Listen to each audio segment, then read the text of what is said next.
There's breaking news out this morning that is not going to get the attention it deserves, because the dumpster fire vending machine that is the Trump administration can't stop pumping out salacious headlines. But 5 years from now, if unaddressed, this story is the one that's going to be sticking with us, because the New York Times just got their hands on a 100-page document from the Department of Housing and Urban Development, or HUD. This document's expected to be released to the public in the next couple of days, and when it does, it will be a multi-billion-dollar bomb on the housing market. Now, I'm particularly close to this because I worked in housing and finance for 8 years, and I led a grant committee for a major nonprofit for the better part of a decade that helped allocate millions of dollars to housing and financial education programs. Now, essentially what we're talking about here is the value of housing first. This is a data-backed philosophy that says when a person is given housing before any other treatment, it becomes significantly more likely to successfully address other challenges like addiction and mental illness, leaving them in a better place to ultimately get back on their feet and live an independent life if health permits. But just like with the Trump attacks on Medicaid, the Trump administration's position is that you have to first fix yourself before you're entitled to help. This policy is so bad that last month, 20 House Republicans co-signed a letter that was published to Politico where they begged the Trump administration not to make these cuts for calendar year 2026. In this letter, they said that these changes should be implemented carefully to avoid destabilizing programs that serve individuals with severe disabilities related to mental illness, chronic health conditions, or substance use disorders, in addition to seniors with disabilities. In that letter, these 20 Republicans warned that severe cuts to this program for 2026 could result in almost 200,000 people being pushed out onto the street in 1 year. But these Republicans forgot that with Trump, the cruelty is always the point. Because in the notice that was published in the New York Times today, Trump wants to cut $2 billion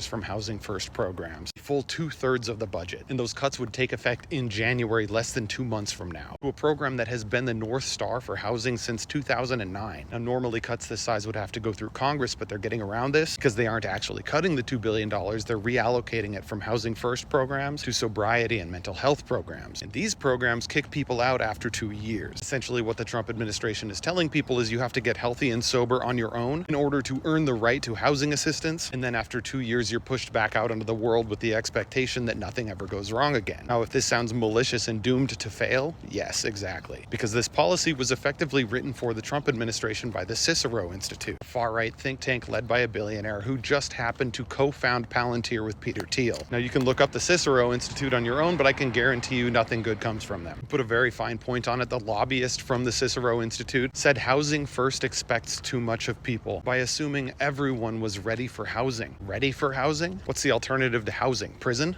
Yes, prison. Because while with one hand Trump's policies defund housing programs, with the other he's criminalizing homelessness across the country, effectively funneling homeless people into prison while funneling billions of dollars away from nonprofits, social workers, nurses, and doctors, and the developers and landlords that support these Housing First programs, and directly into the prison system, which costs billions more and does nothing to help people live a better life. Now, if this all sounds terrible to you, correct. But there is something you can do. You can share this far and wide because public awareness does matter, and you can visit endhomelessness.org so you can learn more about the organizations that are suing to stop these things from becoming a reality. And of course, vote for Housing First progressives for Congress, so starting 1 year from now, we can put this trash behind us for good.